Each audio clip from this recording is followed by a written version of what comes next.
Et donc pour la pensée myotique, vous aviez au-delà de la revue, des événements, des actions. Ben, on avait des panséminaires. D'accord. Et qu'est-ce qui se passait dans ces camps séminaires? Et ben, dans ces panséminaires, il se passait des tas de choses amusantes. C'est-à-dire qu'il y avait des conférences un peu austères de la part de Richard Sinter. Et puis il y avait aussi des performances ou des actions ou des choses comme ça qu'on avait organisées. Donc ça avait un côté assez festif. Il y avait notamment Jacques et Catherine Pinault qui venaient faire des performances.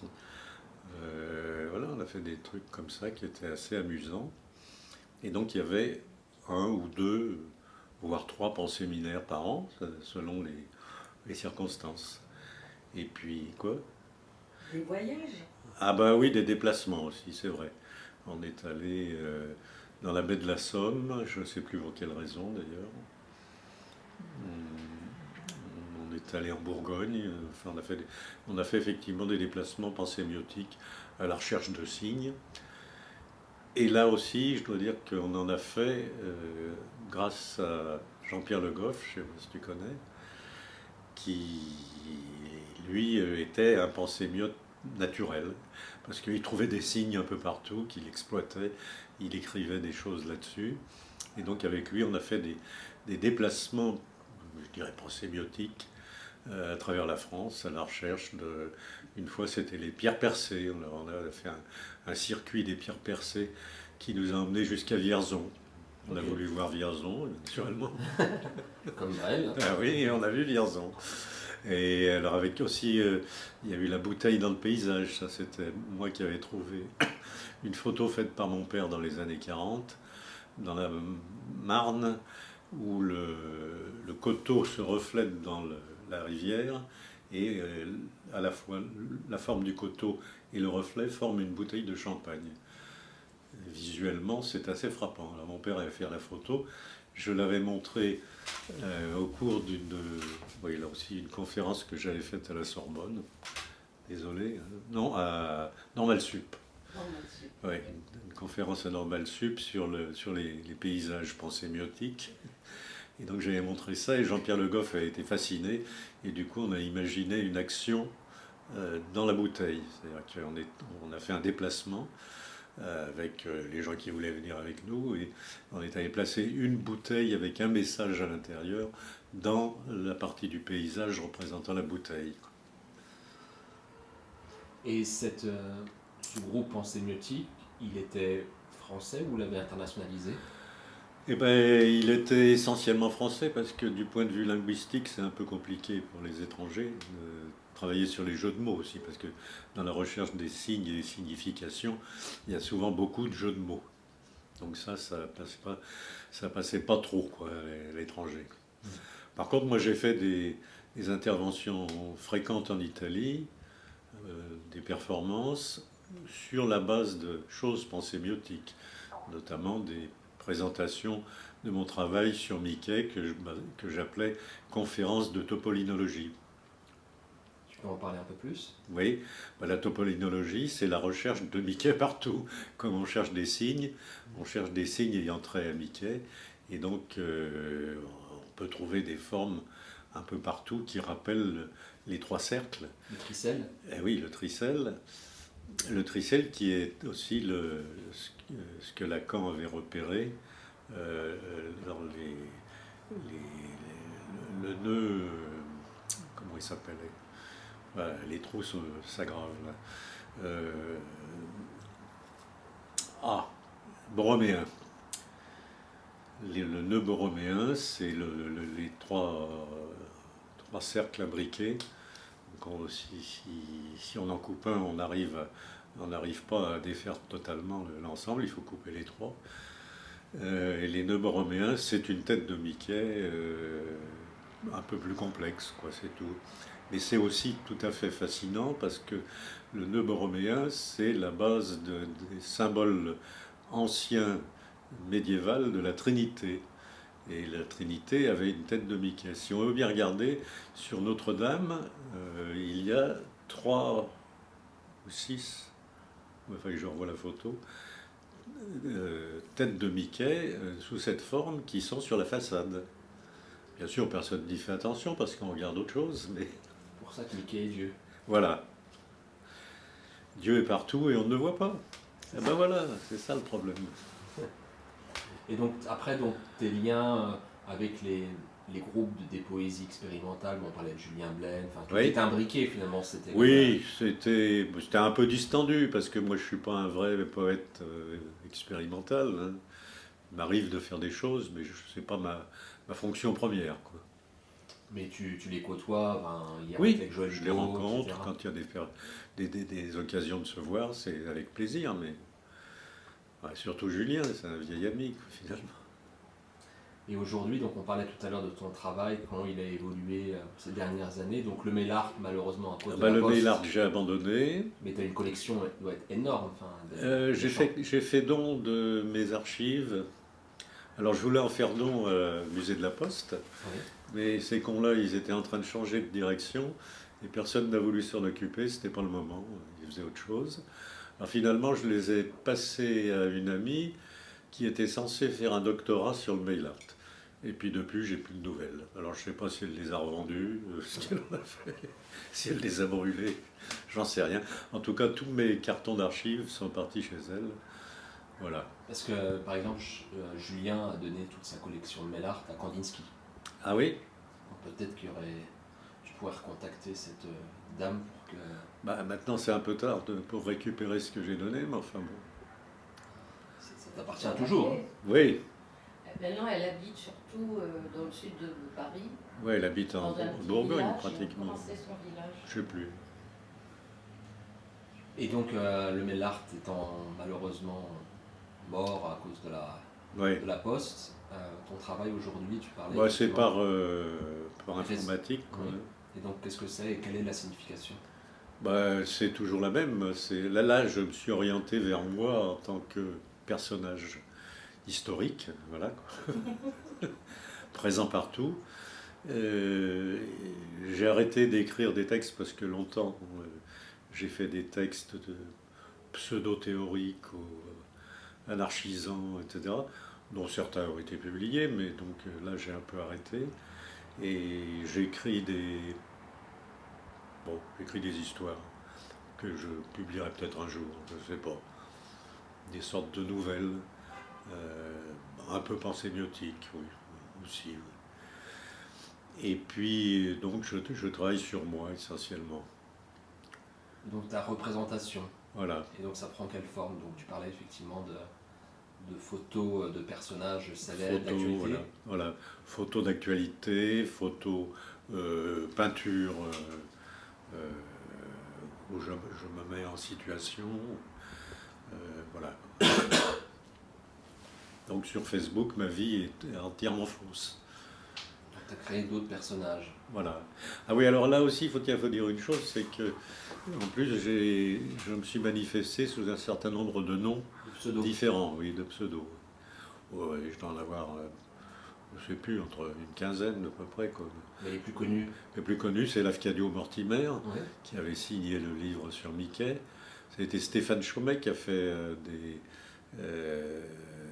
des choses dans le domaine de la finance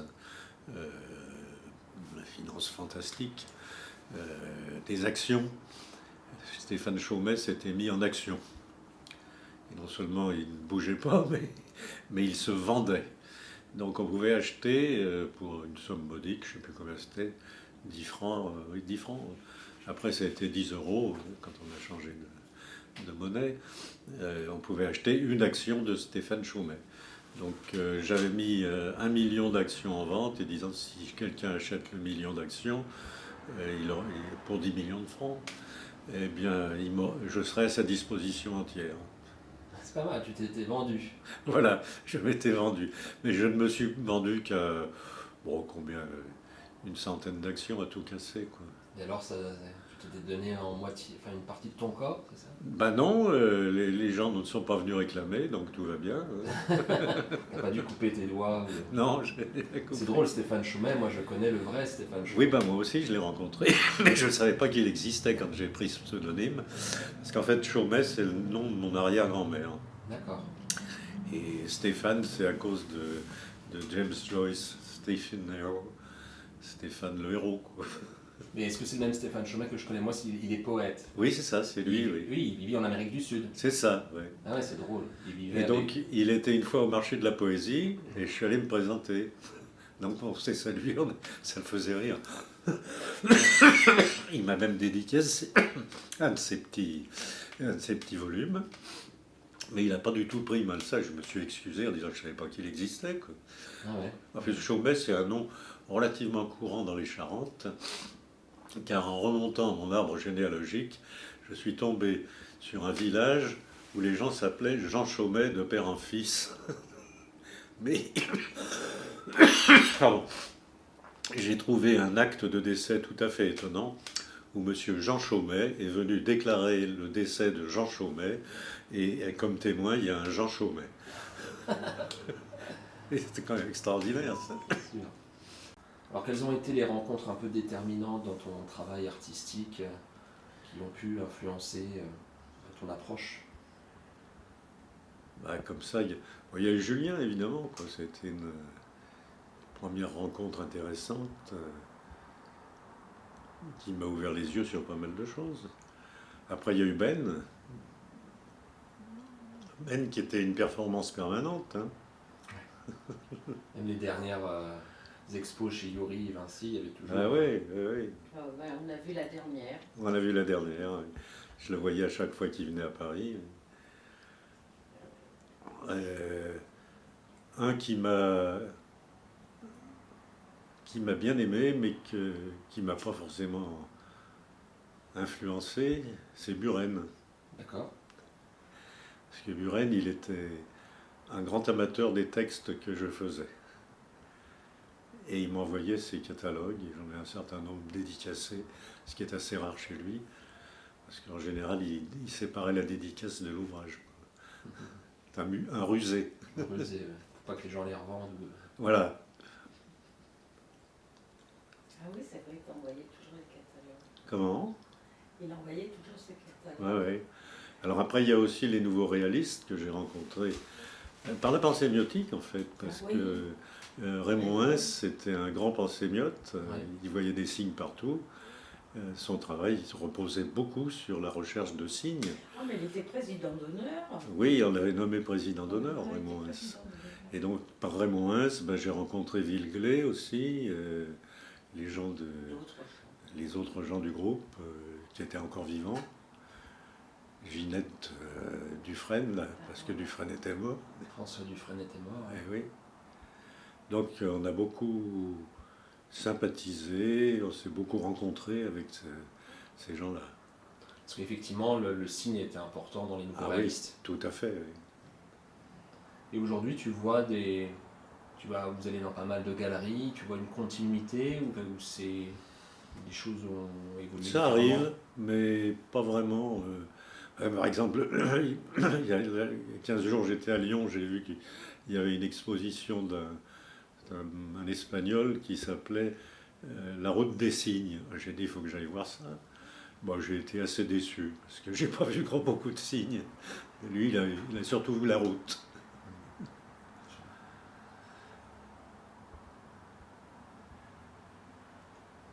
Et après, les nouveaux réalistes, quelles personnes, effectivement, on parlait tout à l'heure des rencontres qui sont importantes, pas forcément dans ton travail, mais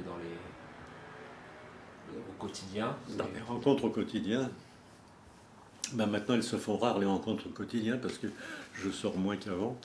Mais bon, j'ai eu d'abord tous mes amis artistes de Lyon, qui sont presque totalement inconnus. Jean-Claude Guillaumont, je ne sais pas si ça te dit quelque chose, inconnu. Non, il était... Il a fait 2 ou 3 expos à Paris. Enfin bon. François Guinochet, avec lequel j'ai beaucoup travaillé, enfin, on a fait des choses ensemble.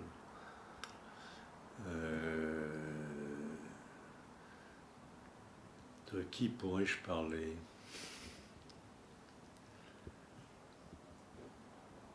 Bien sûr, il y a les artistes que je fréquente à Paris, mais Il y avait Louis aussi. On était Louise proches. Larocha, oui, avec lesquels On était j'ai très fait des proches. choses. Et Larocha, ça te dit Tu quelque connais. chose? Donc il faisait des petites éditions. Donc il m'a édité une dizaine de petits fascicules que je qualifierais de poétique et pensémiotique, mais bon. Je les ai pas, hein, je suis désolé, j'ai rien ici à On se a rien. montrer. Il mais- faut que tu Si, viennes à j'ai Lyon. que alors. ça là. J'ai que Un ça, jour, tu mais viens à c'est- Lyon, c'est pas loin non plus. Ah non, c'est c'est 2 pas heures. loin, je sais. 2 heures. On peut te loger, tu vois. En plus, là-bas, on peut te loger. Et nos amis, et je sais que tu vois Sylvie Ferré de temps en temps. Ah bah oui, à Lyon, oui, quand elle y est, Quand elle y est, quand elle n'est pas ailleurs. et quand on y est aussi. De qui tu parles? Sylvie Ferré. Sylvie, Ah oui, ben, on l'a vu il n'y a pas longtemps. oui, il n'y a pas longtemps, oui. Bah justement, tu avais fait un truc sur elle, elle m'a dit. Oui, j'ai fait un documentaire sur elle. Voilà, Sur tout son travail, voilà, son festival, les polissonneries qu'elle a fait. voilà. Donc tout au début de notre conversation, tu disais effectivement 68 et avait été un événement important. Oui, oui, j'étais partout, déjà. Bon, on a fait toutes les grandes interventions du mois de mai, n'est-ce pas? À partir du 10 jusqu'au 14 juin, évacuation de l'Odéon. Là, c'était fini. Mais là, j'ai participé à plein de trucs. J'ai rencontré des gens. Bah ouais. Puis après, donc j'ai continué sur Me lancer prostitue avec mon petit canard, quoi, la Gazette du Levalloisien. Et là, j'ai rencontré des tas de gens intéressants aussi, dont certains étaient devenus des amis, notamment Daniel de Nevers, qui était un peu une sorte d'héritier de Debord qui a mal fini parce que Debord l'a exclu. Elle a exclu beaucoup de gens. Oui, c'est pour ça que j'ai pas voulu le rencontrer, il m'aurait exclu tout de suite. Ouais, les Des fables. affiches Mm. que tu allais coller avec Guinochet. Oui, oui, bah ça c'était aussi, c'était dans les années 80, début. J'avais fait une parodie des fables de La Fontaine dans le style situationniste. Et elles sont d'ailleurs citées dans plusieurs ouvrages sur l'IS, sans donner le nom, parce qu'elles ont été publiées, mais elles ont été surtout affichées. On en avait fait de grandes affiches qu'on avait placardées dans Paris. Ça représentait quoi? Eh ben, le texte de la fable. De la fable de La Fontaine. Non, les miennes. Les fables de La Fontaine détournées. Détourné, d'accord. Et c'était plutôt politique. Oui, oui, tout à fait. Tout à fait, et un peu dur. À la place du chien et le loup, j'avais fait le flic et le situ. Le flic et le situ. Oui. Et à la fin, le flic, il est poignardé par le situ. Dans ma version. Donc, ça se finit bien. Ou pas. C'est une question de point de vue. Ah oui. Et ça, vous n'avez pas eu de problème Ben non, non. Quelques affiches ont été présentées dans des expositions sur l'IS, sans qu'elles soient validée par l'IS elle-même, enfin bon. La performance, pour toi, elle est dans la continuité de la pensée myotique ou pas du tout? Pas forcément, non. Elle est parfois dans la continuité politique. Et elle s'exprime comment? Enfin, quels sont les gens de l'art performatif qui t'ont influencé ou avec qui tu te sens Aucun. plus proche? Aucun. Ok. J'ai toujours fait ça en indépendant. Donc comme je te dis, j'ai commencé, donc la première fois c'était le 14 juillet, je ne sais plus, 91 je crois. Et donc après j'ai lié des contacts notamment avec des Italiens qui venaient, et je suis allé faire des performances en Italie presque tous les ans. Ouais, l'Italie est quand même un lieu assez Ah, propice ouais. sur l'art performatif et Ouais, ouais. poésie Et la expérimentale. poésie expérimentale. Bon, bon voyage en Italie prochainement et puis Ah oui. bientôt au 14 juillet. Voilà. Merci Daniel.